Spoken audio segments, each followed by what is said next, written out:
Hi, I'm Buck, your personal tour guide to the Federal Reserve. I'm here to introduce you to one of the most complex but effective institutions in the United States. But don't worry, I'll explain it all in plain English. Just beside me is a roadmap of where we're going. Together, we'll walk through the Federal Reserve System, literally. And along the way, I'll show you just what goes on around here and why it's important. By the end of this tour, you too will be able to explain the Federal Reserve in plain English. There is no other agency of government which can overrule actions that we take. There is no other agency of government which can overrule actions that we take.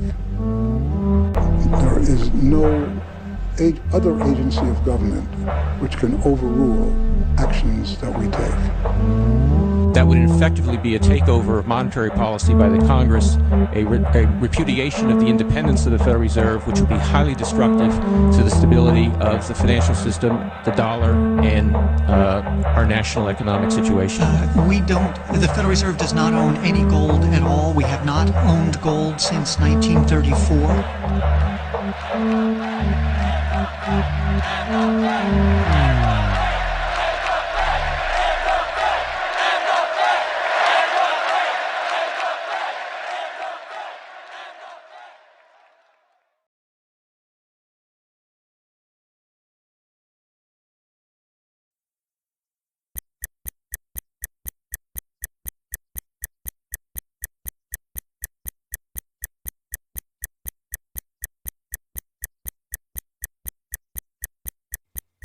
All our lives, we've been told that economics is boring. It's dull. It's not worth the time it takes to understand it. And all our lives, we've been lied to.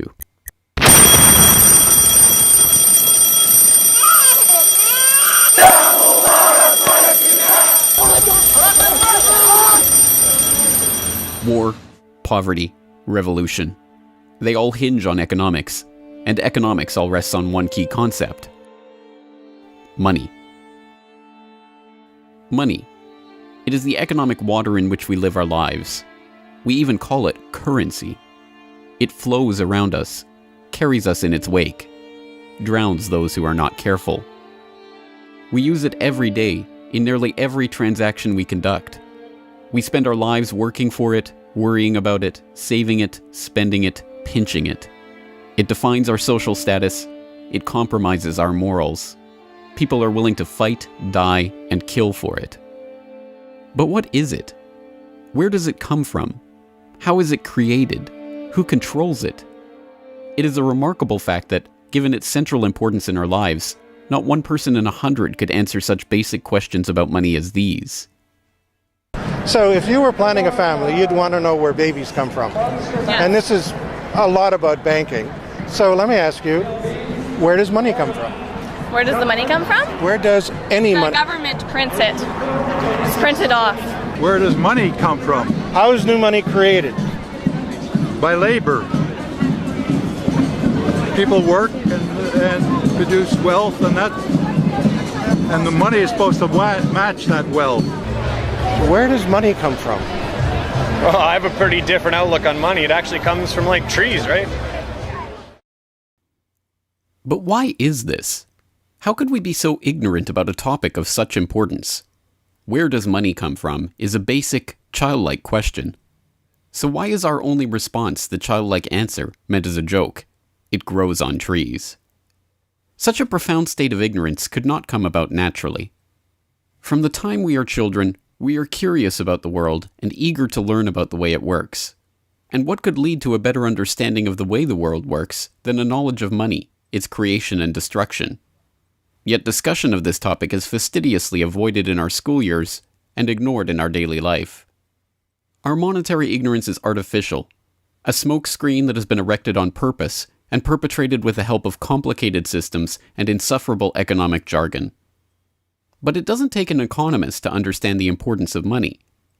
Deep down, we all know that the wars, the poverty, the violence we see around us hinges on this question of money. It seems like a 1,000-piece jigsaw puzzle just waiting to be solved. And it is. The puzzle pieces, taken together, create an image of the Federal Reserve, America's central bank and the heart of the country's banking system. Despite its central importance to the economy, relatively few have heard of it, and fewer still know what it is, despite the bank's attempts at self-description. Our economy runs on a complex system of exchange of goods and services, in which money plays a key part. Coin, currencies, savings, and checking accounts, the overall supply of money is managed by the Federal Reserve. Money is the medium through which economic exchanges take place, and money as a standard of value helps us to set prices for goods and services. The job of managing money, monetary policy, is to preserve the purchasing power of the dollar while ensuring that a sufficient amount of money is available to promote economic growth. The Federal Reserve also promotes the safety and soundness of the institutions where we do our banking. It ensures that the mechanisms by which we make payments, whether by cash, check, or electronic means, operate smoothly and efficiently. And in its fiscal role, acts as the banker for the United States government. Now, these duties comprise the major responsibilities of our central bank. But in order to really understand the Federal Reserve, we must first understand its origins and context. We must deconstruct the puzzle. The first piece of that puzzle lies here, in the White House. This is where the Federal Reserve Act, then known as the Currency Bill, was signed into law after passing the House and Senate in late December 1913. The New York Times of Christmas Eve 1913 described the festive scene. The Christmas spirit pervaded the gathering. While the ceremony was a little less impressive than that of the signing of the Tariff Act on October 3rd last in the same room, the spectators were much more enthusiastic and seized every occasion to applaud. There in the White House that fateful December evening, President Wilson signed away the last veneer of control over the American money supply to a cartel, a well-organized gang of crooks so successful, so cunning, so well hidden that even now, a century later, few know of its existence, let alone the details of its operations. But those details have been openly admitted for decades. Of course, just as we have been taught to find economics boring, we have been taught that this story is boring. This is the way the Federal Reserve itself tells it. The United States was facing severe financial problems. At the turn of the century, most banks were issuing their own currency, called banknotes. The trouble was, currency that was good in one state was sometimes worthless in another. People began to lose confidence in their money, since it was only as sound as the bank that issued it. Fearful that their bank might go out of business, they rushed to exchange their banknotes for gold or silver. By attempting to do so, they created the Panic of 1907. During the panic, people streamed to the banks and demanded their deposits. The banks could not meet the demand. They simply did not have enough gold and silver coin available. Many banks went under. People lost millions of dollars. Businesses suffered, unemployment rose, and the stability of our economic system was again threatened. Well, this couldn't go on. If the country was going to grow and prosper, some means would have to be found to achieve financial and economic stability. To prevent financial panics like the one in 1907, President Woodrow Wilson signed the Federal Reserve Act into law in 1913. But this is history as told by the victors, a revisionist vision in which the creation of a central bank to control the nation's money supply is merely a boring historical footnote, about as important as the invention of the zipper or an early 20th century hula hoop craze. The truth is that the story of the secret banking conclave that gave birth to that Federal Reserve Act is as exciting and dramatic as any Hollywood screenplay or detective novel yarn, and all the more remarkable for the fact that it is all true.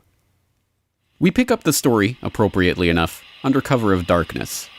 It was the night of November 22nd, 1910, and a group of the richest and most powerful men in America were boarding a private rail car at an unassuming railroad station in Hoboken, New Jersey.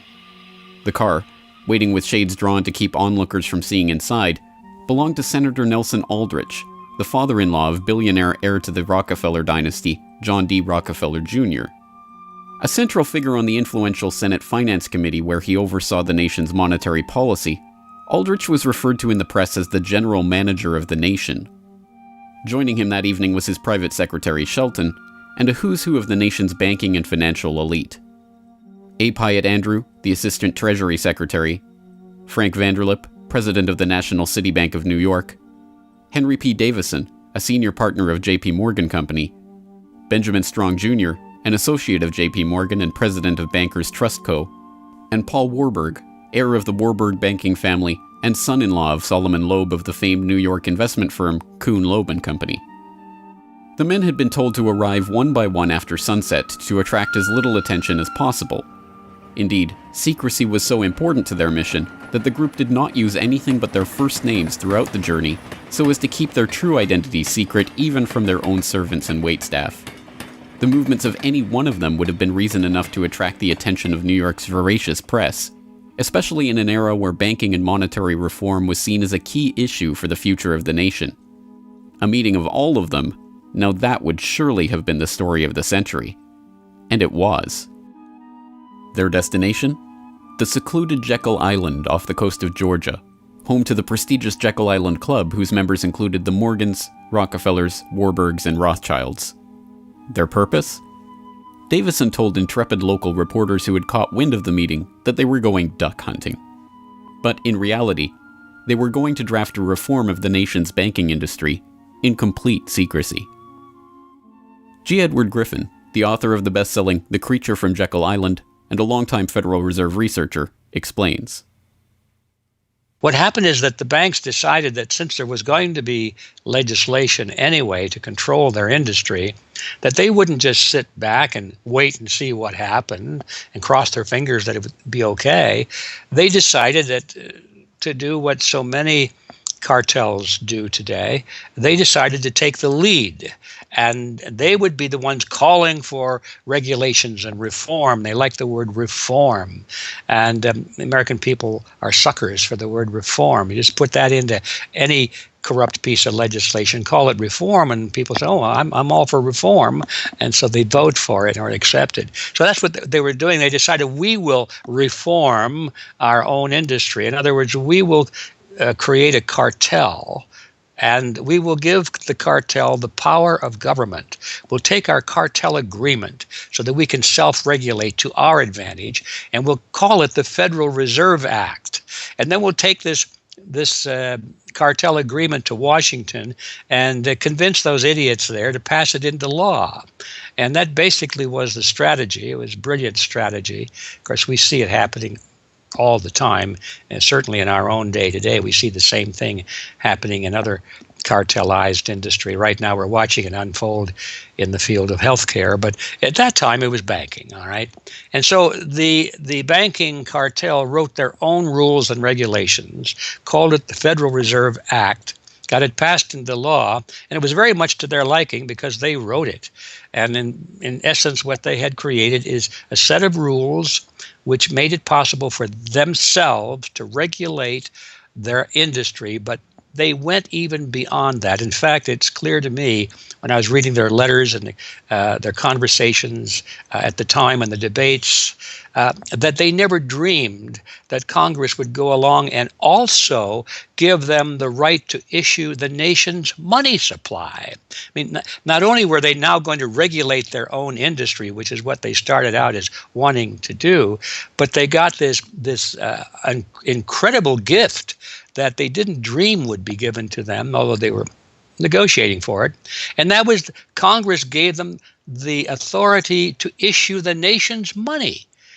And Congress gave away the sovereign right to issue the nation's money to the private banks. And so all of this was in the Federal Reserve Act, and the American people were joyous because they were told and they were convinced that this was finally a means of controlling this big creature from Jekyll Island.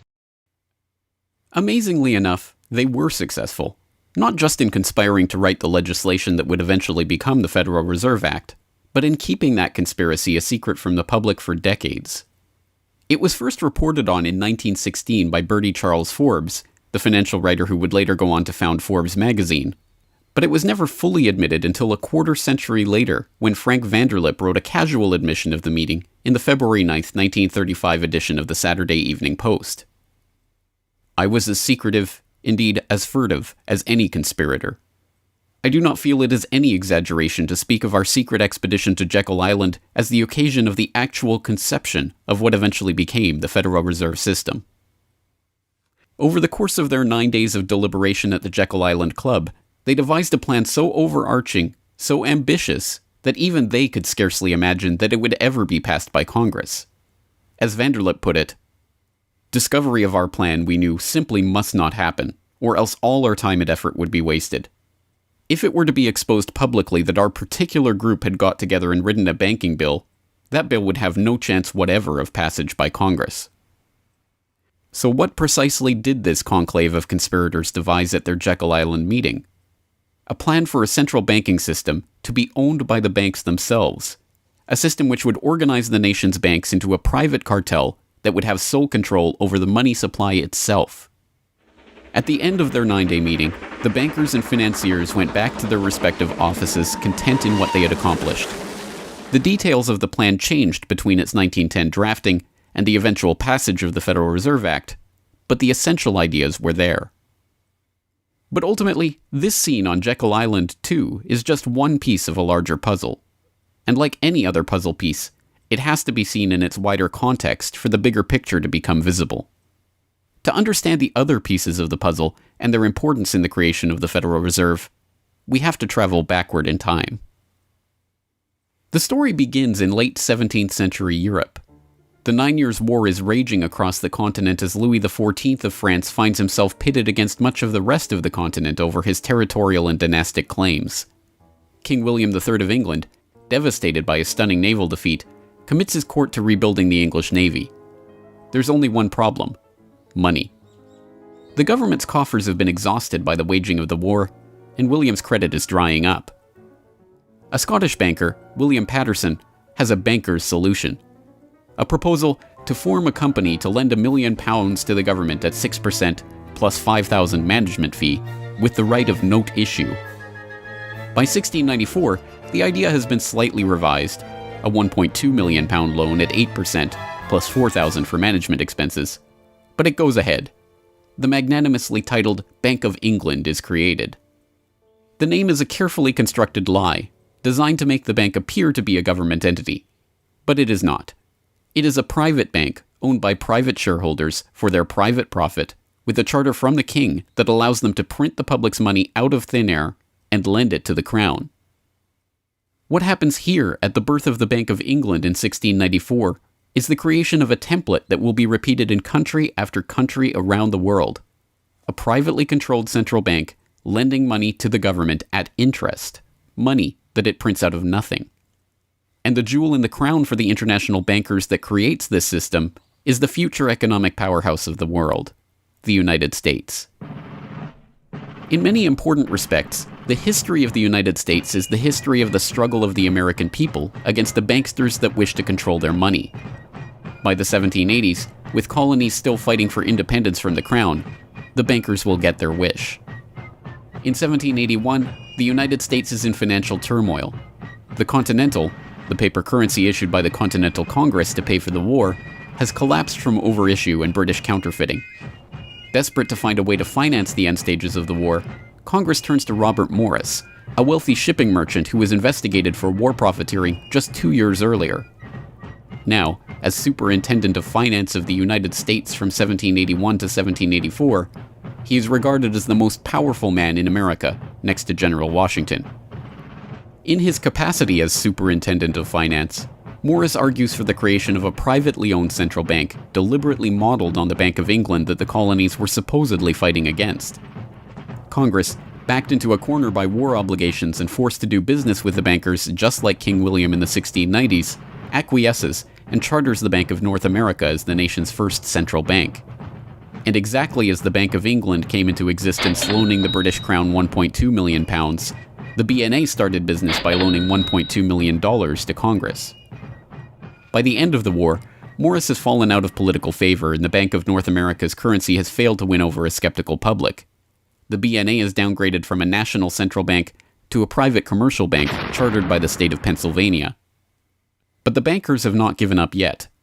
Before the ink is even dry on the Constitution, a group led by Alexander Hamilton is already working on the next privately owned central bank for the newly formed United States of America.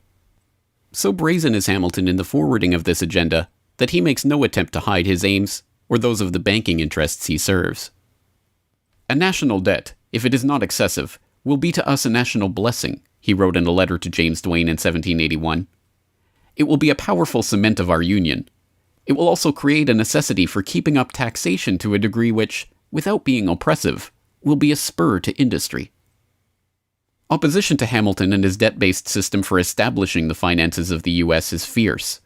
Led by Jefferson and Madison, the bankers and their system of debt enslavement is called out for the force of destruction that it is, with Thomas Jefferson writing, "The spirit of war and indictment, since the modern theory of the perpetuation of debt, has drenched the earth with blood and crushed its inhabitants under burdens ever accumulating." Still, Hamilton proves victorious. The first Bank of the United States is chartered in 1791 and follows the pattern of the Bank of England and the Bank of North America almost exactly. A privately owned central bank with the authority to loan money that it creates out of nothing to the government. In fact, it is the very same people behind the new bank as were behind the old Bank of North America. It was Alexander Hamilton, Robert Morris's former aide, who first proposed Morris for the position of financial superintendent, and the director of the old Bank of North America, Thomas Willing, is brought in to serve as the first director of the first Bank of the United States. Meet the new banking bosses, same as the old banking bosses. In the first 5 years of the bank's existence, the U.S. government borrows $8.2 million from the bank, and prices rise 72%. By 1795, when Hamilton leaves office, the incoming Treasury Secretary announces that the government needs even more money and sells off the government's meager 20% share in the bank, making it a fully private corporation. Once again, the U.S. economy is plundered while the private banking cartel laughs all the way to the bank that they created. By the time the bank's charter comes due for renewal in 1811, the tide has changed for the money interests behind the bank. Hamilton is dead, shot to death in a duel with Aaron Burr. The bank-supporting Federalist Party is out of power. The public are wary of foreign ownership of the central bank, and what's more, don't see the point of a central bank in time of peace. Accordingly, the charter renewal is voted down in the Senate, and the bank is closed in 1811. Less than a year later, the U.S. is once again at war with England. After 2 years of bitter struggle, the public debt of the U.S. has nearly tripled from $45.2 million to $119.2 million. With trade at a standstill, prices soaring, inflation rising, and debt mounting, President Madison signs the charter for the creation of another central bank, the Second Bank of the United States, in 1816. Just like the two central banks before it, it is majority privately owned and is granted the power to loan money that it creates out of thin air to the government. The 20-year bank charter is due to expire in 1836, but still in his first term, President Andrew Jackson has already vowed to let it die prior to renewal. Believing that Jackson won't risk his chance for re-election in 1832 on the issue, the bankers forward a bill to renew the bank's charter in July of that year, 4 years ahead of schedule. Remarkably, Jackson vetoes the renewal charter and stakes his re-election on the people's support of his move. In his veto message, Jackson writes in no uncertain terms about his opposition to the bank. Whatever interest or influence, whether public or private, has given birth to this act, it cannot be found either in the wishes or necessities of the executive department, by which present action is deemed premature, and the powers confirmed upon its agent not only unnecessary, but dangerous to the government and country. It is to be regretted that the rich and powerful too often bend the acts of government to their selfish purposes. If we cannot at once, in justice to interests vested under improvident legislation, make our government what it ought to be, we can at least take a stand against all new grants of monopolies and exclusive privileges, against any prostitution of our government to the advancement of the few at the expense of the many, and in favor of compromise and gradual reform in our code of laws and system of political economy. The people side with Jackson, and he's re-elected on the back of his slogan, "Jackson and no bank." The president makes good on his pledge. In 1833, he announces that the government will stop using the bank and will pay off its debt. The bankers retaliate in 1834 by staging a financial crisis and attempting to pin the blame on Jackson, but it's no use. On January 8, 1835, President Jackson succeeds in paying off the debt, and for the first and only time in its history, the United States is free from the debt chain of the bankers. In 1836, the Second Bank of the United States charter expires, and the bank loses its status as America's central bank. It is 77 years before the bankers can regain the jewel in their crown, but it is not for lack of trying. Immediately upon the death of the bank, the banking oligarchs in England react by contracting trade, removing capital from the US, demanding payment in hard currency for all exports, and tightening credit. This results in a financial crisis known as the Panic of 1837, and once again Jackson's campaign to kill the bank is blamed for the crisis. Throughout the late 19th century, the United States is rocked by banking panics brought about by wild banking speculation and sharp contractions in credit. By the dawn of the 20th century, the bulk of the money in the American economy has been centralized in the hands of a small clique of industrial magnates, each with a near monopoly on a sector of the economy. There are the Astors in real estate, the Carnegies and the Schwabs in steel, the Harrimans, Stanfords, and Vanderbilts in railroads, the Mellons and the Rockefellers in oil. As all of these families start to consolidate their fortunes, they gravitate naturally to the banking sector. And in this capacity, they form a network of financial interests and institutions that centered largely around one man, banking scion and increasingly America's informal central banker in the absence of a central bank, John Pierpont Morgan. John Pierpont Morgan, or Pierpont as he prefers to be called, is born in Hartford, Connecticut in 1837 to Junius Spencer Morgan, a successful banker and financier. Morgan rides his father's coattails into the banking business, and by 1871 is partnered in his own firm, the firm that was eventually to become J.P. Morgan and Company. It is Morgan who finances Cornelius Vanderbilt's New York Central Railroad. It is Morgan that finances the launch of nearly every major corporation of the period, from AT&T to General Electric to General Motors to DuPont. It is Morgan who buys out Carnegie and creates the United States Steel Corporation, America's first billion-dollar company. It is Morgan who brokers a deal with President Grover Cleveland to save the nation's gold reserves by selling $62 million worth of gold to the Treasury in return for government bonds. And it is Morgan who, in 1907, sets in motion the crisis that leads to the creation of the Federal Reserve. That year, Morgan begins spreading rumors about the precarious finances of the Knickerbocker Trust Company, a Morgan competitor and one of the largest financial institutions in the United States at the time. The resulting crisis, dubbed the Panic of 1907, shakes the U.S. financial system to its core. Morgan puts himself forward as a hero, boldly offering to help underwrite some of the faltering banks and brokerage houses to keep them from going under. After a bout of hand-wringing over the nation's finances, a congressional committee is assembled to investigate the Money Trust, the bankers and financiers who brought the nation so close to financial ruin and that wield such power over the nation's finances. The public follows the issue closely, and in the end a handful of bankers are identified as key players in the Money Trust's operations, including Paul Warburg, Benjamin Strong Jr., and J.P. Morgan. Andrew Gavin Marshall, editor of the People's Book Project, explains. At the beginning of the 20th century, there was an investigation following the greatest of these financial panics, which was in 1907. And this investigation was on what was called the Money Trust, which found that three banking interests, J.P. Morgan, National City Bank, and the Citibank of New York, I believe it was, basically controlled the entire financial system. So three banks. And the public hatred towards these institutions was unprecedented. There was an overwhelming consensus in the country for establishing a central bank. But there were many different interests in pushing this, and everyone had sort of their own specific purpose behind advocating for a central bank. So to represent the most people, you had farmer interests, populists, progressives, who were advocating a central bank because they couldn't take the recurring panics, but they wanted government control of a central bank. They wanted it to be exclusively under the public control because they despised and feared the New York banks as wielding too much influence. So for them, a central bank would be a way to curb the power of these private financial interests.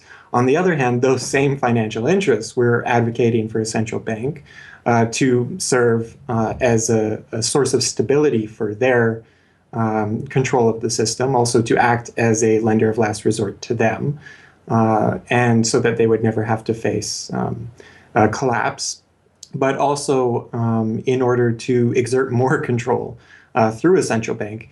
The private New York banking community wanted a central bank under the exclusive control of them. There's a shocker.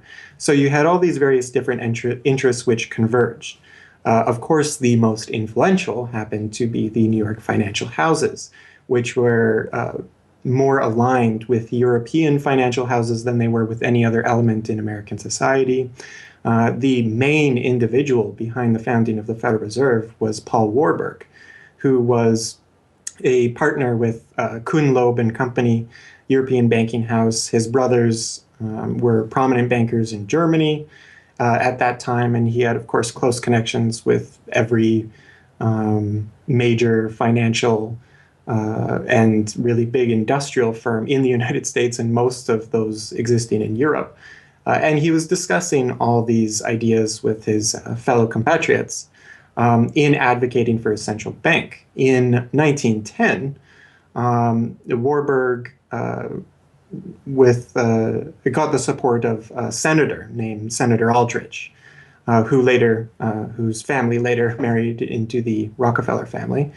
Again, I'm sure just a coincidence, but Aldrich invited Warburg and a number of other bankers to a private secret meeting on Jekyll Island, just off the coast of Georgia, where they met in 1910 to discuss the construction of a central bank in the United States, but one which, of course, would be owned and serve the interests of the private bankers.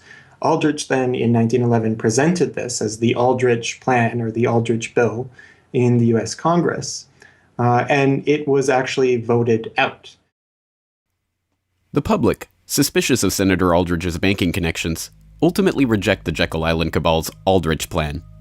The cabal does not give up, however. They simply revise and rename their plan, giving it a new public face, that of Senator Robert Owen and Representative Carter Glass. In the end, the money trust that was behind the Panic of 1907 uses the public's own outrage against them to complete their consolidation of control over the banking system. The newly retitled Federal Reserve Act is signed into law on December 23, 1913, and the Fed begins operations the next year.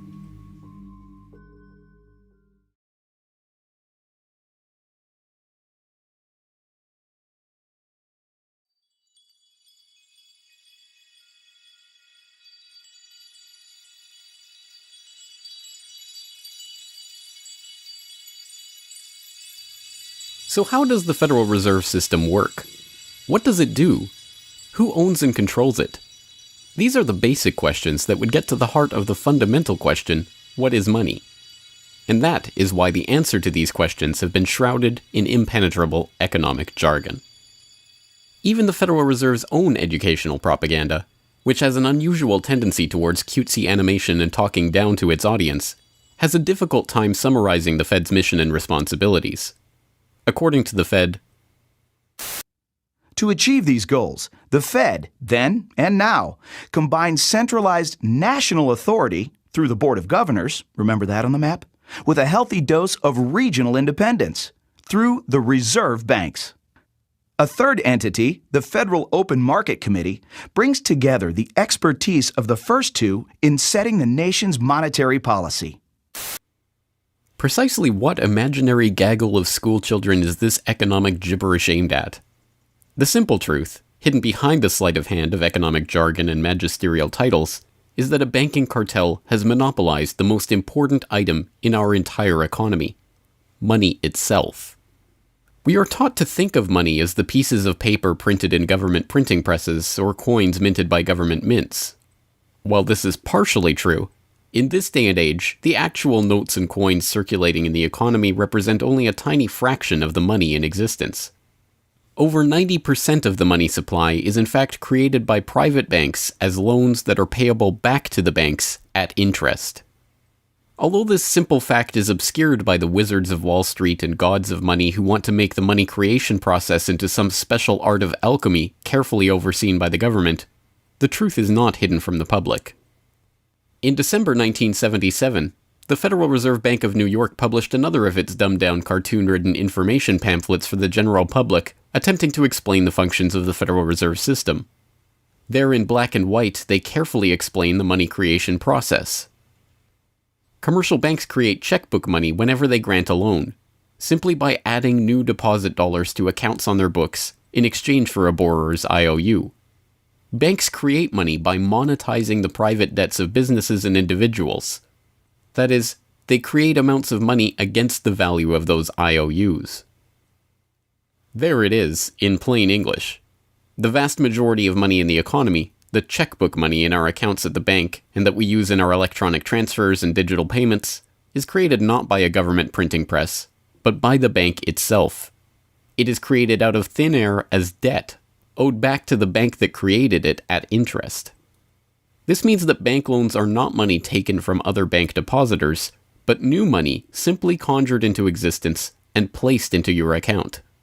And the bank is able to create much more money than it has cash to back up those deposits. The Fed claims to be the entity overseeing and backing up the banking industry. It was established, according to its own propaganda, to stabilize the system and prevent bank runs like the Panic of 1907 from happening again. Throughout much of the 1800s, almost any organization that wanted could print its own money.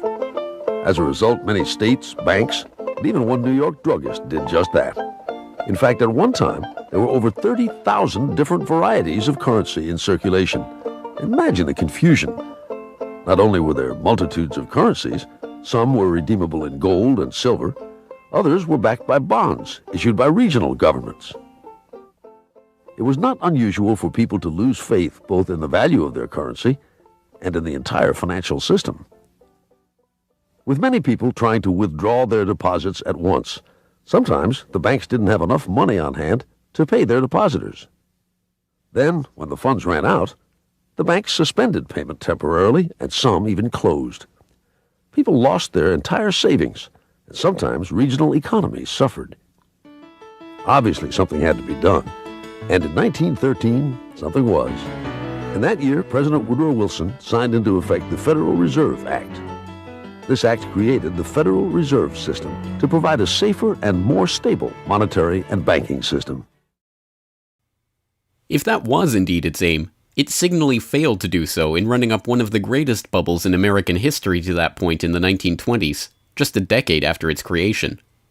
The popping of that bubble, of course, led directly into the Great Depression and one of the greatest periods of mass poverty in American history. Economists have long argued that the Fed itself was the cause of the Depression by its complete mismanagement of the money supply.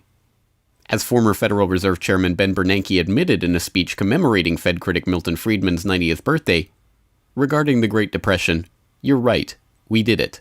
We're very sorry. But thanks to you, we won't do it again." Price stability is another cited tenet of the Federal Reserve's mandate.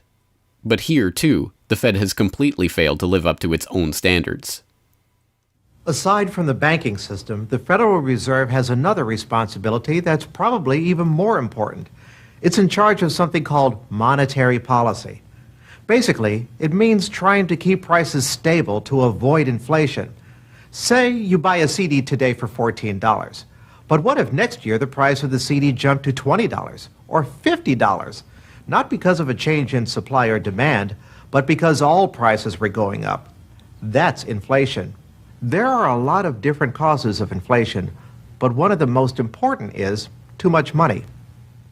The Fed can adjust the money supply by injecting money into the system electronically or by withdrawing money from the economy. Think of it. The Federal Reserve has the ability to create money and make it disappear. What's most important is what happens as a result. Anytime the supply of money is altered, the effects are felt throughout the economy. The Fed's methods have changed over time to take advantage of the latest computers and electronics, but its mission remains the same: to aim for stable prices, full employment, and a growing economy. 100 years ago, in 1913, the Fed was created, and we've marked it with a vertical line there. Consumer prices now are about 30 times higher than they were when the Fed was created in 1913. Paper money, too, is the responsibility of the Federal Reserve. Hence, the dollars in circulation are not Treasury notes, not bills of credit, but Federal Reserve notes, debt-based notes backed up, ultimately, by the government's own promise to pay. It's sovereign bonds backed up by the taxpayers themselves. At one time, the Federal Reserve banks were legally required to keep large stockpiles of gold in reserve to back up these notes. But that requirement was abandoned, and today the notes are backed up mostly by government securities. The Fed no longer keeps any actual gold on its books, but gold certificates issued by the Treasury and valued not at the spot price of $1,300 per troy ounce, but an arbitrarily fixed statutory price of $42 2/9 per ounce. But I do have one question. During the crisis or any time that you're aware of, has the Federal Reserve or Treasury participated in any gold swaps arrangements? We don't. The Federal Reserve does not own any gold at all. We have not owned gold since 1934. So we have not engaged in any gold swaps. But it appears on your balance sheet that you hold gold. What appears on our balance sheet is gold certificates. When we turned before 1934, the Federal Reserve did own gold. We turned that over by law to the Treasury and received in return for that gold certificates.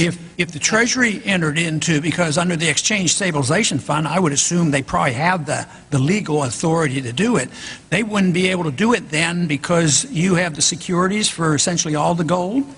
No, we have no interest in the gold that is owned by the Treasury. We have simply an accounting document that is called gold certificates that represents the value at a statutory rate and still that we gave to the Treasury in 1930. And still measured at $42 an ounce, which makes no sense whatsoever. Clearly, there is a discrepancy between what we are led to believe is motivating the Fed and what it actually does. To understand what the Fed is actually intended to do, it's first important to understand that the Federal Reserve is not a bank per se, but a system. This system codifies, institutionalizes, oversees, and undergirds a form of banking called fractional reserve banking, in which banks are allowed to lend out more money than they actually have in their vaults. The whole process starts, the process of decay and corruption starts with something called fractional reserve banking. That's the technical name for it.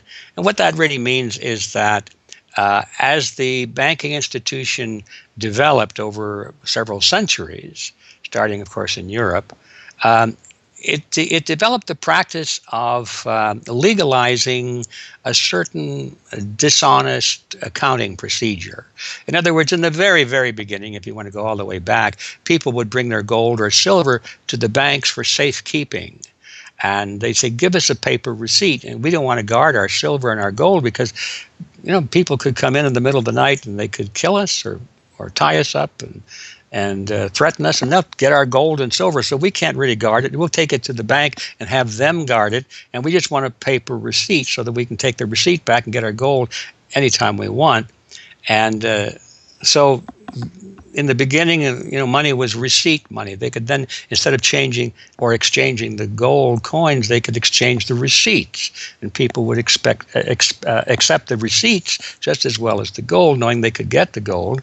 And so these paper receipts being circulated were, in essence, the very first examples of paper money.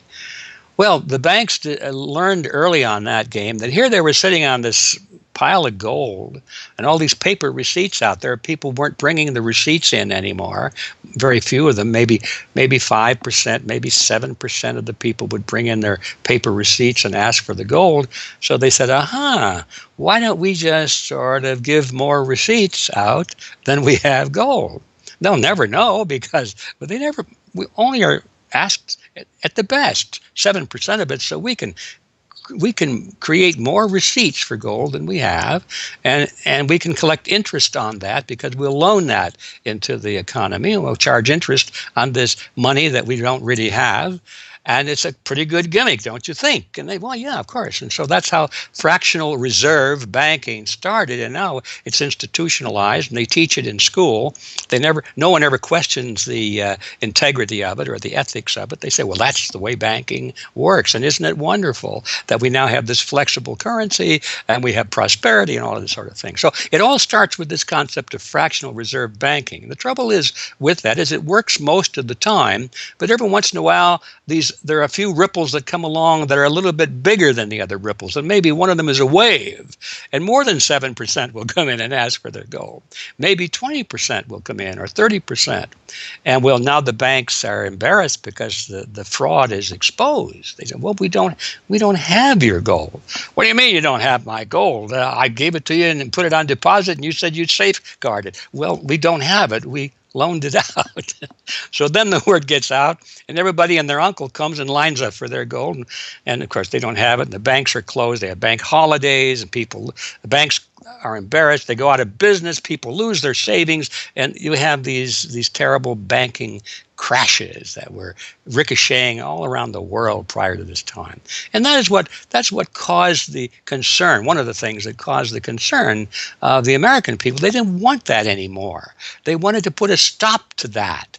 And that was the whole purpose, supposedly, of the Federal Reserve System, was to put a stop to that. But since the people who designed the plan to put a stop to it were the very ones who were doing it in the first place, you can not be surprised that their solution was not a very good one insofar as the American people were concerned. Their solution was to expand it. Not to control it, but to expand it. See, prior to that time, this little game of fractional reserve banking was localized at the state level. Each state was doing its own little fractional reserve banking system. Each state, in essence, had its own Federal Reserve. Central banks were authorized by state law to do this sort of thing, and that was causing all this problem. And so the Federal Reserve came along and said, well, no, we're not going to do this at the state level anymore because look at all the problem it's causing. We're going to consolidate it all together, and we're going to do it at the national level. The key to this system, of course, is who controls this incredible power to regulate the economy by setting reserve requirements and targeting interest rates. The answer to this question, too, has been deliberately obscured. The Federal Reserve System is a deliberately confusing mishmash of public and private interests, reserve banks, boards and committees, centralized in Washington and spread out across the United States.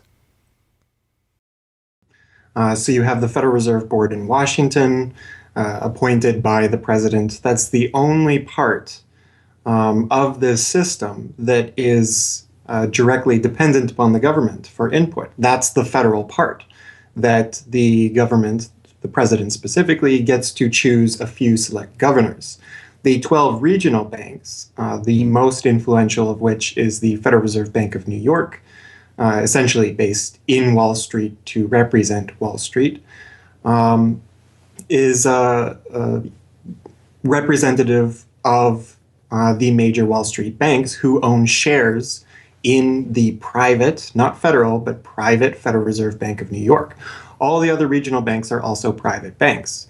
They vary according to how much influence they wield, but the Kansas City Fed is influential, the St. Louis Fed, the Dallas Fed. But the New York Fed is really the center of this system. And precisely because it represents the Wall Street banks who appoint the leadership of the New York Fed. So the New York Fed has a lot of public power, but no public accountability. It has no oversight.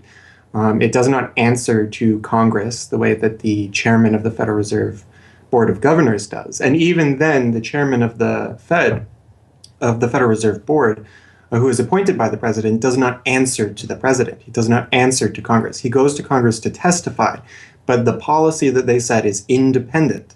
So they have no input from the government. The government can't tell them what to do, legally speaking. And of course, they don't. Do you think it would cause problems for the Fed or for the economy if that legislation was to pass? My concern about the legislation is that if the GAO is auditing not only the operational aspects of our programs and the details of the programs, but is making judgments about our policy decisions that would effectively be a takeover of monetary policy by the Congress, a repudiation of the independence of the Federal Reserve, which would be highly destructive to the stability of the financial system, the dollar, and our national economic situation. The Federal Open Market Committee is responsible for setting interest rates. Now, this committee, which is enormously powerful, has as its membership the governor and vice chair of the Federal Reserve Board. But the Federal Open Market Committee, most of the membership is the presidents of the regional Federal Reserve banks representing private interests. So they have significant input into setting the interest rates. Interest rates are not set by a public body, they're set by private financial and corporate interests. And that's whose interests they serve, of course. The reason that the Federal Reserve goes to such great lengths to make its organizational structure as confusing as possible is to cover up the massive conflicts of interest that are at the heart of the system. The fact is that the Federal Reserve System is comprised of a board of governors, 12 regional banks, and an open market committee.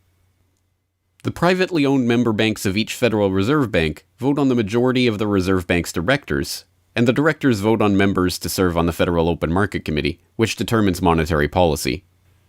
What's more, Wall Street is given a prime seat at the table, with tradition holding that the president of the powerful New York Federal Reserve Bank be given the vice chairmanship of the FOMC and be made a permanent committee member. In effect, the private banks are the key determinants in the composition of the FOMC, which regulates the entire economy. According to the Fed, its monetary policy decisions do not have to be approved by the president or anyone else in the executive or legislative branches of government, it does not receive funding appropriated by the Congress, and the terms of the members of the Board of Governors span multiple presidential and congressional terms. Or, in the words of Alan Greenspan, what is the proper relationship, what should be the proper relationship between a chairman of the Fed and a president of the United States?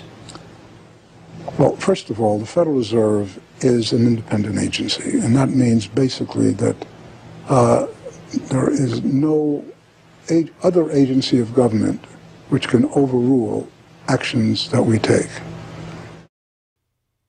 The Fed goes on in its self-mythologization to state that it is not a private, profit-making institution. This characterization is dishonest at best, and an outright lie at worst. The regional banks are themselves private corporations, as noted in a 1928 Supreme Court ruling. Instrumentalities like the national banks or the Federal Reserve Banks, in which there are private interests, are not departments of the government. They are private corporations in which the government has an interest. This point is even admitted by the Federal Reserve's own senior counsel. Our regulations do specify overall terms for the lending, but the day-to-day operation of the banking activities are conducted by the Federal Reserve banks. They are banks, and indeed they do lend, and they do interact with they're their own depositors. agency then, essentially, They are not in that agencies. regard. Yes, they're not agencies, Your Honor. They're persons under FOIA. Each Federal Reserve Bank, the stock is owned by the member banks in the district, 100% privately held. They have private boards of directors. Majority of those boards are appointed by the independent banks, private banks in the district. They are not agencies. These private corporations issue shares that are held by the member banks that make up the system, making the banks the ultimate owners of the Federal Reserve Banks. Although the Fed's profits are returned to the Treasury each year, the member banks' shares of the Fed do earn them a 6% dividend. According to the Fed, the fixed nature of these returns means that they are not being held for profit. Despite the dishonest nature of this description, however, it is important to understand that the bankers who own the Federal Reserve indeed do not make their money from the Fed directly. Instead, the benefits are much less obvious and much more insidious.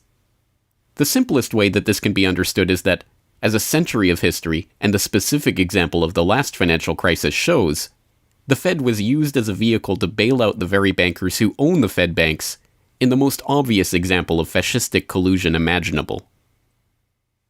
A handful of financial institutions have enriched themselves as a result of institutional speculation on a large scale as well as manipulation of the market. And secondly, what they have done is that they have then gone to their governments and said, well, we are now in a very difficult situation and you need to give us money so that we can retain the stability of the financial system. And who actually lends the money or brokers the public debt? The same financial institutions which are the recipients of the bailout. Okay, and so what you have is a circular process. It's a diabolical process. You're lending money. You're not lending money. You're handing money to the large financial institutions, and then this is leading up to a mounting public debt in the trillions. Okay. And then you say to the financial institutions, we need to establish a new set of treasury bills and government bonds, etc., which of course are sold to the public, but they are always brokered through the financial institutions, which establish their viability and so on and so forth. And the financial institutions will probably buy part of this public debt. So that in effect what the government is doing is financing its own indebtedness through the bailouts. It hands money to the banks, but to hand the money to the banks, it becomes indebted to those same financial institutions, and then it says, well, we now have to emit large amounts of public debt. Please, can you help us? And then the banks will say, well, your books are not quite in order. And then the government will say, well, obviously they're not in order because we've just handed you $1.4 trillion of bailout money, and we're now in a very difficult situation, so we need to borrow money from the people who are, in fact, the recipients of the bailout. So this is really what we're dealing with. We're dealing with a circular process. The 2008 crisis and subsequent bailouts are merely the latest and most brazen examples of the fundamental conflicts of interest at the heart of America's privately owned central banking system. Beginning with the collapse of Lehman Brothers in September of that year, the Federal Reserve embarked on an unprecedented program of bailouts and special zero-interest lending facilities for the very banks that had caused the subprime meltdown in the first place. By the cartelization of the Federal Reserve structure, and thus not by accident, it was the very bank presidents who had overseen their banks' lending practices that ended up in the director positions of the Federal Reserve banks that voted on where to direct the trillions of dollars in bailout money. And unsurprisingly, they directed it toward their own banks. A stunning 2011 Government Accountability Office report examined $16 trillion of bailout facilities extended by the Fed in the wake of the crisis and exposed numerous examples of blatant conflicts of interest. Jeffrey Immelt, chief executive of General Electric, served as a director on the board of the Federal Reserve Bank of New York.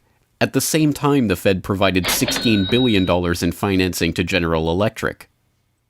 JP Morgan Chase chief executive Jamie Dimon, meanwhile, was also a member of the board of the New York Fed during the period that saw $391 billion in Fed emergency lending directed to his own bank.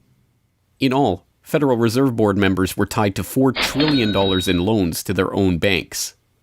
These funds were not simply used to keep these banks afloat, but actually to return these Fed-connected banks to a period of record profits in the same period that the average worker saw their real wages actually decrease and the economy on Main Street slow to a standstill. Ben Bernanke, at that time the chairman of the Federal Reserve Board of Governors, was confronted about these conflicts of interest by Senator Bernie Sanders upon the release of the GAO report in June 2012. Senator, you raised an important point, which is that this is not something the Federal Reserve created. This is in the statute. Congress in the Federal Reserve Act said this is the governance of the Federal Reserve, and more specifically that bankers would be on the board. And 6 out of 9. Sorry? 6 out of 9 in the regional banks are come from the banking industry. That's correct. And that is in the law. And right. I'll answer your question, though. The answer to your question is that Congress set this up. We have tried, I think we've made it into something useful and valuable. We do get information from it. But if Congress wants to change it, of course, we will work with you to find alternatives. Bernanke is completely right. These conflicts are, in fact, a part of the institution itself, a structural feature of the Federal Reserve that was baked into the Federal Reserve Act itself over 100 years ago by the bankers who conspired to cartelize the nation's money supply. You could not ask for a more succinct reason why the Federal Reserve itself, this admitted cartel of banking interests, needs to be abolished. But you could get one.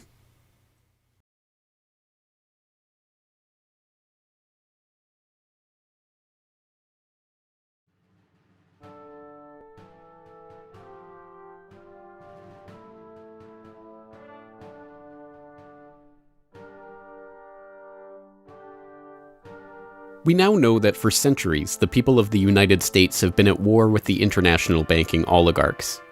That war was lost, seemingly for good, in 1913 with the creation of the Federal Reserve.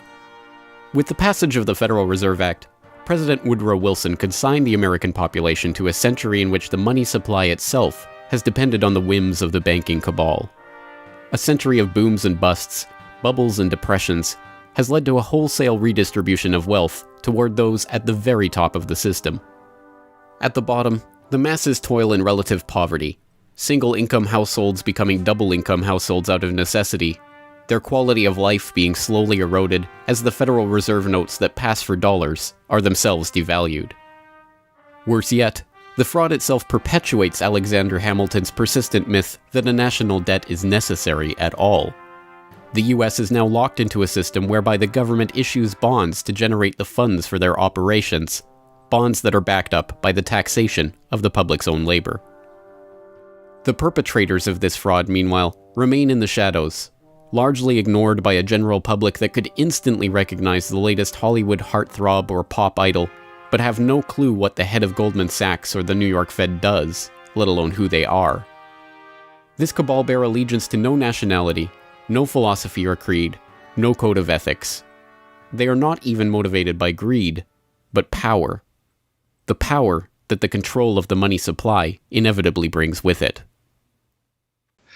After a person has all the money in the world that you could possibly use to buy anything you want, what's left to capture your imagination? And the answer, of course, is power.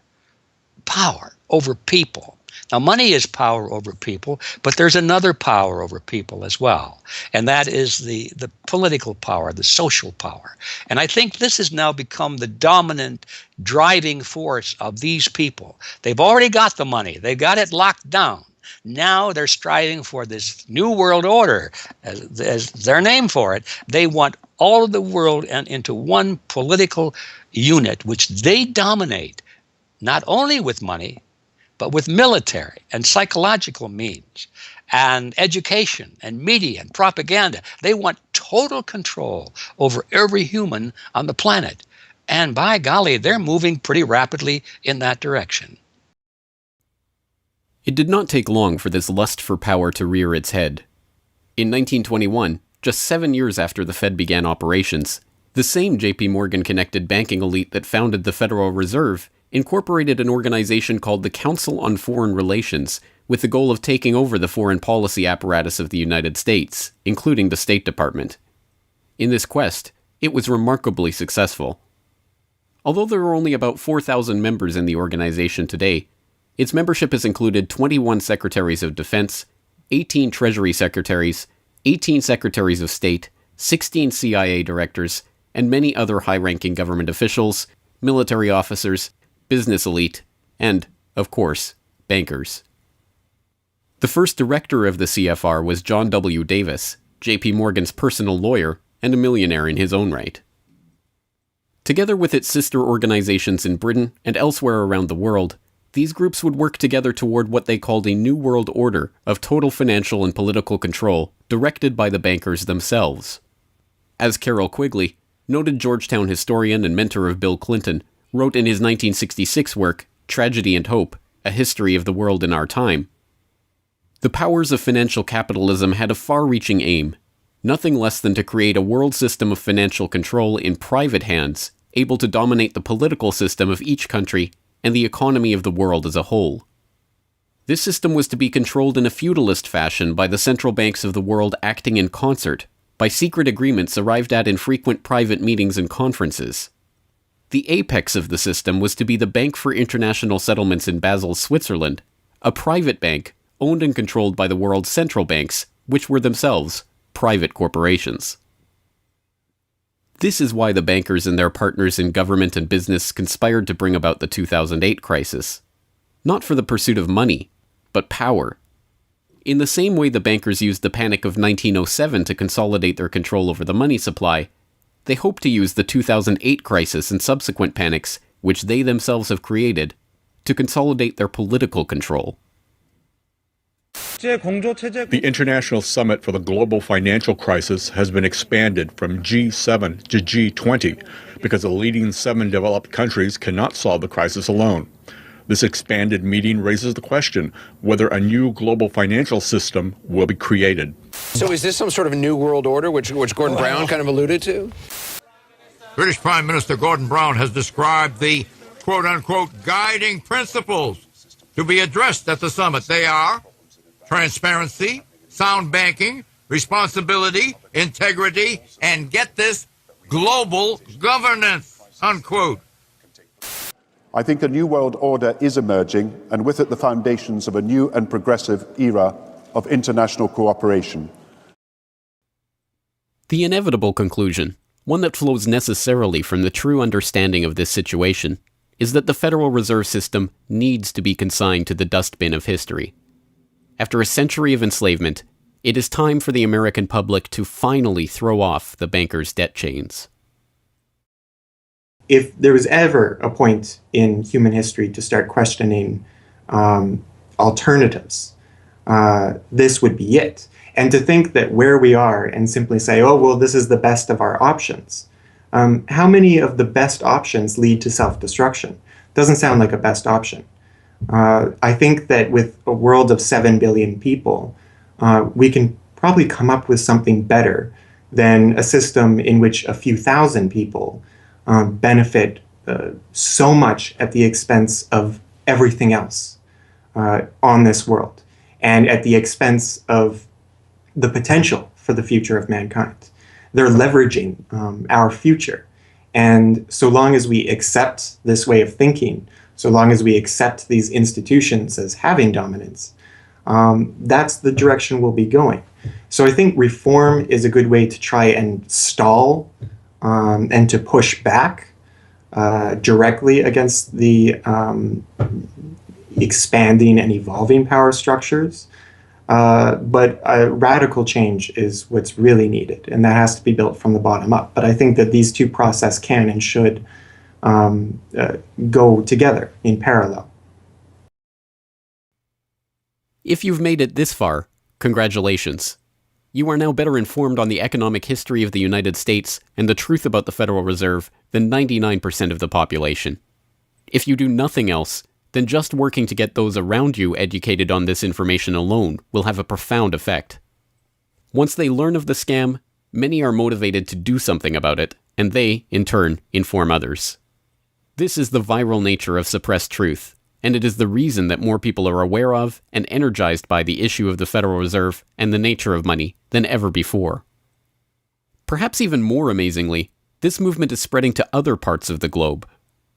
Recognizing the interlocking nature of the modern global economy and the international nature of the banking oligarchy, movements to abolish the Federal Reserve have sprung up in Europe, where protests against the cartelized central banking system are taking place in over 100 cities, attracting 20,000 people on a weekly basis. I started this movement because I realized that the Federal Reserve Act, in my opinion, is one of the most worst laws in the whole world. So a private banking company is lending America the money, and in my opinion, America is not any more democratic. The Federal Reserve tells the government what to do, and that's a problem. It's a very big problem, especially in the US. Why is it a global issue, and why are people doing it here in Germany? Because when you realize that this finance system, it's a global system, you have to go to the really beginning of the system. And in my opinion, it's also the World Bank and the International Fund of Currencies and stuff like this. But at the beginning of all this is a law from 1913. Woodrow Wilson signed it. And this is the beginning of all this hardcore capitalism we are suffering right now from. And the only way to stop this is maybe to break this law. But what if the burgeoning movement to end the Fed is successful? What system do people propose as the answer? There have been several proposals along different lines by various researchers. Some argue for a return to America's colonial roots of debt-free money issued by state-run banks, pointing to the Bank of North Dakota as one already functioning, successful model of this approach. We've had two banking systems ever since the 1860s, with the state bank system and the federal bank system. And the federal bank system are the big Wall Street banks, particularly. They dominate the federal system. So they're taking over right now. I mean, in California, we don't even have any local banks where I am. They're now, we had two, and I had accounts in both of them, and they're now, one of them is Chase Bank, and the other is U.S. Bank. So they're both big Wall Street banks now. They've been taken over. So if you can keep, it's the local banks that have an interest in serving the local business. The big banks have no interest in making loans to local business. It's too risky. Why should they bother? They've got this virtually free money they can get from the Fed and from each other, and it's much more lucrative to them either to speculate in commodities or other things abroad, or what works very well for them is to buy long-term government bonds at 3%, because these have no capital requirement. The capital requirement for government bonds are zero. So they can buy all of those that they want. Whereas if they buy, let's say, mortgages, or if they make loans for mortgages, or they make loans to businesses, then they have to worry about their capital requirement. And as soon as they've used up all their capital, in other words, $8 of capital will get you $100 of loans, then they can't make any more loans. They have to wait for 30 years till those loans get paid off. So what they do, if they do buy mortgages, is sell them off to investors. And so that was the whole mortgage-backed securities scam that we've seen. They had no motivation to make sure that these borrowers were actually sound borrowers. They just wanted to make a sale, so they sold the stuff to the unwary investors who might be somebody in Iceland or Sweden or pension funds. Yeah, so that didn't work out so well. So a state bank with the partnering with the local banks can provide the capital, can help them with capital. In North Dakota, the state bank guarantees the loans of the local banks, allowing them to make much bigger loans than they could otherwise. And the state bank provides liquidity to the small banks. That's why the small banks, the local banks, aren't making loans to small business right now, because they don't know that they can get money from the other banks as needed. The way banking works is they make the loan first. If you have credit lines to many different businesses, and if they all hit up their credit lines at once, you're going to run out of money. So you don't dare do that unless you know that you can get short-term loans from the other banks. And what's happening right now, even though there's $1.6 trillion in excess reserves sitting on the books of the big banks, they're not available to the little banks. And the reason is because the Fed is paying 0.25% interest on those reserves. So the banks have no incentive to lend them to the little banks. Why let go of them when you can make just as much keeping them, and then you still have your reserves, and you can use them as collateral to buy bonds or something that'll make you more money. So the whole system is messed up. And in North Dakota, the Bank of North Dakota provides the liquidity for these local banks. Others advocate a decentralized system of alternative and competing currencies that greatly reduce or even eliminate altogether the need for a central bank. Well, 22 years ago in Ithaca, New York, I noticed that a lot of people, friends particularly, had skills and time that were not being employed or respected by the prevailing economy. And while we had much desire to create things and trade them with each other, and many services we could provide to each other. We didn't have the money. So, since I have a background in graphic design, journalism, and arrogance, I went to my computer and designed paper money for Ithaca, New York. Designed pretty colorful money, with pictures of children, waterfalls, and trolley cars, and denominated in hours of labor. 1 hour note, half hour, quarter, eighth hour note, 2 hour note, and then began to issue to each of the pioneer traders who had agreed to be listed in the directory a specific starter amount. And the game began. An hour has been worth an hour of basic labor, or 10 US dollars, which at that time, 20 years ago, was double the minimum wage. People who usually expect more than $10 per hour of their service can charge multiple hours per hour, but the denomination puts between us as residents of our community that reminder that we are fellow citizens, not merely winners or losers scrambling for dollars. And it introduces us to each other on the basis of these skills and services that we have, that we are more proud to provide for each other than often is the case with a conventional job, just the stuff we have to do to get the money to pay the bills. So through that trading process, that more intimate scale process within the community, we're more easily able to become friends and lovers and political allies. It's an inspiring story, and tell people about how much money has circulated through this community. I mean, it's important for people to understand just how successful this has been. Because we're not a computer system, we don't have a specific volume of trading recorded, but by the grapevine, by phone surveys, and over the years watching the money move, we were able to guess very reliably that several $1 million equivalent of this money has transacted over those years, making loans without charging interest up to $30,000 value, which is the fundamental monetary revolution in our system. Then as well, making grants of the money to over 100 community organizations.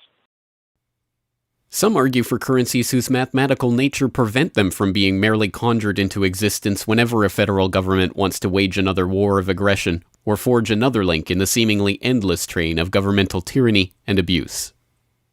What people have to understand about Bitcoin is that it's a completely decentralized network. There's no central server, there's no controlling company, there's no office. It's just free software that anyone can download and start running on their computer anywhere in the world. And that the Bitcoins themselves can be transferred to or from anyone anywhere in the world. And it's impossible for any bank or government or entity to block you from sending or receiving those Bitcoins. There's a limited supply of those Bitcoins. There will never, ever, ever be more than 21 million Bitcoins. And so because, like everything, the price is set based on supply and demand, because the supply of Bitcoins is limited and the demand is increasing as more and more people start to use them and more websites start to accept them, the price of Bitcoins in terms of dollars is going to have to increase even a lot more than the $500 per Bitcoin that it is today. Are there any drawbacks at all to the idea of using a cryptocurrency? If you're part of the current power elite that can just print money at will to spend on whatever you feel like, then yeah, the world switching over to Bitcoin is probably not going to benefit you. But if you're one of the normal people that aren't working for the Federal Reserve or any central bank that's printing money to pay to your friends and that sort of thing, then a Bitcoin world is a wonderful thing for you. Sound money, cryptocurrencies, state banks, LETS programs, self-issued credit. These and many other solutions have all been proposed, and many of them are in use in different localities today. Information on all of these ideas and how they are being applied in various parts of the world are widely available online. The point is that the question of what money is and how it should be created is perhaps the single greatest question facing humanity as a whole, and yet it is one that has been almost completely eliminated from the national conversation. Until recently. End the Fed! End the Fed!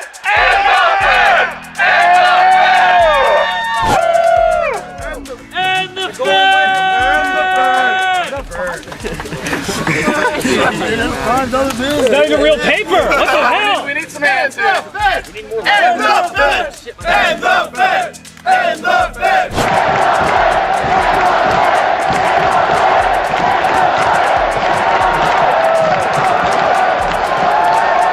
I haven't even gotten to that part yet.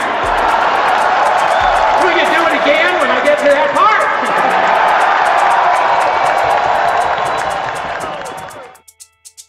And so the rest of the story is now in our hands. Once we understand the scam that has taken place, the gradual consolidation of wealth and power in the hands of an elite few banking oligarchs, and the growing impoverishment of the masses, all in the name of banking funny money created out of nothing and loaned to the public at interest, we can choose to get active or to do nothing at all. For those who choose to get active, there are some steps that you can take to help change the course of the system. First, follow the links and resources from the transcript of this documentary at corbettreport.com/Federal Reserve to familiarize yourself with the history, the connections, and the functions of the Federal Reserve System. If you can't explain this material to yourself, then you will never be able to teach it to others. Secondly, begin reaching out to others to bring them up to speed on the issue. It can be as simple as broaching this conversation in the Monday morning water cooler talk, or passing out a copy of this documentary, or sending out links to this information to your email list. Insert this topic into your conversations. When people start talking about the national debt, or the state of the economy, or other political talking points, get them to question the roots of these issues, and why there is a national debt at all. Thirdly, when you are able to find or create a group of like-minded people in your area who are engaged with the issue, start a study group on the issue and its solutions.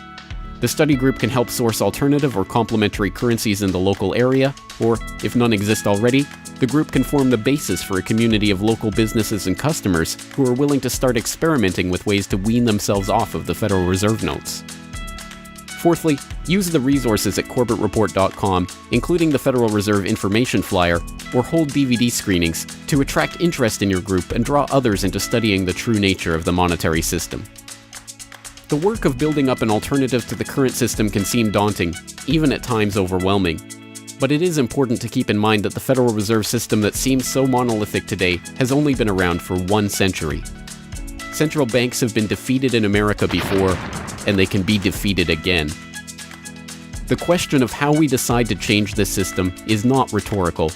It will either be answered by an informed, engaged, active population working together to create viable alternatives and to dismantle the current system, or it will be answered by the same banking oligarchy that has been controlling the money supply, and indeed the lifeblood of the country, for generations.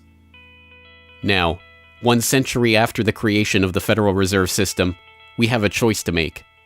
Whether the next century, like the one before it, will be a century of enslavement, or, transformed by the actions and choices that we make in the light of this knowledge, a century of empowerment.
Hello, this is James Corbett of CorbettReport.com, the writer, producer, director, narrator, and just about everything else you can imagine with regards to the documentary that you just finished watching, Century of Enslavement, The History of the Federal Reserve. As I mentioned towards the end of that documentary, if you've made it this far, then you are now better informed about the Federal Reserve, its origins, what it is, how it functions, and why it must be opposed than 99% of the general public. And if you've made it this far, then you are obviously one of the very few who is very eager and motivated to join the rising tide of free humanity that is seeking to throw off the debt chains of the banksters in the United States and around the world. And if you are so motivated, then I have some treats for you. I have some resources that I'd like to direct you to. As I mentioned again towards the end of that documentary, there are some resources up at corbettreport.com that I hope will help you in your quest to better inform yourself and better inform others about the Federal Reserve System. Because once again, if you can't explain this to yourself, then how could you ever hope to explain it to anyone else? So I think the first quest that we must all engage in is to improve our own understanding of the Federal Reserve System and how it functions, and then to spread that information to others. And on that note, once again, if you go to corbettreport.com, you'll be able to find, first and foremost, this documentary itself is, of course, 100% freely available online, which you would know because you're watching this right now. So, of course, there will be links to the YouTube version of this documentary or the downloadable MP4 version on my website. There's also audio MP3 files available for download. All of those, again, freely open to the public, and I do encourage you to send them out to others if you do find it to be a valuable resource yourself. And once you're there at corbettreport.com, you'll find not only the documentary itself, but also a transcript of the documentary, complete with hyperlinks to all of the source documents, videos, articles, all of the information that was used to compile this documentary. So I hope that will be a valuable resource, again, for people who are looking to put this information together in a way that makes sense in their own head, and so that they can see where all of this information is coming from, much of it sourcing from the Federal Reserve itself. So I hope that the hyperlinked transcript will be valuable to people out there who are seeking to broaden their understanding of these topics. And you will also find there a news information pamphlet that I have put together with the help of Mike Krentz of MikeKrentz.com, a graphic designer who's helped me out a lot behind the scenes on the website. As you can tell from the graphics on this documentary, I'm not a graphic designer myself by trade or by training, so I certainly do appreciate Mike's help in putting this information pamphlet together. And this is just a few points that have been addressed in this video, informational points about the Federal Reserve, what it is, and some interesting little teasers to get people interested in this information. You can download and print this off from corbettreport.com and use it however you like, handing it out to people on the street, using it as a discussion point if you hold a DVD screening, if you want to just post it up in public areas, only where allowed by law, of course. Once again, this is freely available for download and for you to print out and to use to help spread information about the Federal Reserve System. And it's available both in color and black and white and should print nicely onto standard 8.5 by 11 letter size paper. So that will all be up there at the website, along with, of course, an actual DVD version of this documentary. Once again, if you do find this information useful, then I hope you will try to spread it to others. There are a lot of people who prefer the online link, but there will be some people who you cannot reach online. For those people, and for yourself, if you so desire, here is a physical hard copy that you can order from corbettreport.com for 2,000 Japanese yen. That's about 20 Federal Reserve notes. Because unfortunately, we are trapped in this debt-based bankster-led system. So we do all require these pieces of paper in order to put a roof over our head and food on the table, myself included. So your support is obviously greatly appreciated. And for that 2,000 Japanese yen, about 20 Federal Reserve notes, you'll receive this documentary. Disc 1 containing the documentary itself. Disc 2, the full 1-hour interview with G. Edward Griffin. So I think, again, a valuable resource for people who are looking for more information about the Federal Reserve. So that's available at corbettreport.com, along with all of this that we've talked about here, the information pamphlet, the hyperlink transcript, all of the various formats this is available in. Once again, I've tried to make this as straightforward as possible and also as detailed as possible so that you can start to further your own exploration and understanding of this system that we're facing. Once again, of course, any way that you choose to get this information out to others is greatly appreciated, but if you do want to send the Corbett Report links around, the best one to use is corbettreport.com/Federal Reserve. That will have the documentary in the YouTube format, it will have the downloadable MP3 and MP4 formats, it will have the transcript, it will have the downloadable information pamphlet, And it will also have a link to buy the DVD. So all of that will be there at corbettreport.com/Federal Reserve. Please send people there if you're going to send people anywhere. So once again, I really do salute you for taking time out of your busy day, out of your schedule, to devote yourself to watching and learning and understanding this material, and to helping spread this information and awareness to others, because it is only together that we will ever be able to form the movement that will ultimately turn the tide against the banksters and defeat the Federal Reserve and all of the similarly privately controlled central banks all around the world. So once again, thank you for your time and attention. I'm James Corbett of CorbettReport.com.